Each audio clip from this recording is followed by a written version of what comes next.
各位街坊你好，老夫子琴晚漏夜 cut 咗批靚嘢出嚟嘅，係可以一瓦兩大嘅，半山半水。今日就攞嚟啲街坊啦。分享之前呢，先感謝各位街坊對老夫子嘅支持同埋信任嘅。最近喺老夫子呢度買嘅手鐲呢，就已經陸陸續續咁爆貨啦。你哋收到貨肯定會中意嘅呢隻。我哋一齊嚟睇下我手頭上呢手貨。碧波蕩漾結合嘅意境感，淺色部分白淨細膩。天青色嗰部分呢，就係清爽內斂嘅。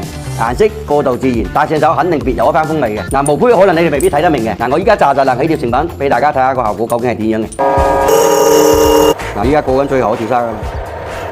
雖然係畫光嚟嘅咧，但係啲種水就已經係全部透晒出嚟嘅。啲本山水幾靚啊！蹬多兩下先，拋電拋光，輕輕嘅拋下，啲光粉都全部呈現出嚟啦。買手鐲咧就要買啲種質比較硬淨啲，夠老啊！你睇下啲種老啊，食得硬嘅話咧，你做起身咧，我哋咧就好清楚㗎啦。我哋做起身你拋光嗰時都特別好拋，特別光啲。啲光粉全部呈現得好快，佢唔同嗰啲種差嗰啲咧，拋死嘅都唔光。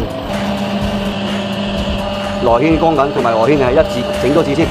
呢貨起貨又係高嘅，搞掂！哇，你睇下條成品出咗嚟啦，幾靚麗啊！肯定係講緊你啦，係嘛？成條手鐲咧係可以一瓦兩大嘅，肉質係比較細膩，啲面全部都化開晒，透手感又比較好，比較時尚百搭，無論係咩場合都會與眾不同嘅。依家帶你睇下自然光幾先夠真實。我哋一齊睇下自然光效果係點樣嘅。哇，你睇下，一出嚟幾搶眼啊！你睇下喺自然光下一啲都唔失色嘅，你睇天青色部位依然睇到更搶眼嘅，白色嗰部位乾乾淨淨，成條手鐲總體嚟講咧係冰冰透透嘅，真係越睇越靚嘅呢種。我哋自然光就已經體現啦。喺老夫子工場呢度咧，仲有好多呢種半山半水嘅翡翠手鐲嘅。如果大家睇啱中意嘅話咧，跟住老夫子打4個字，我要一隻，咁就 OK 啦，我嚟幫你哋安排。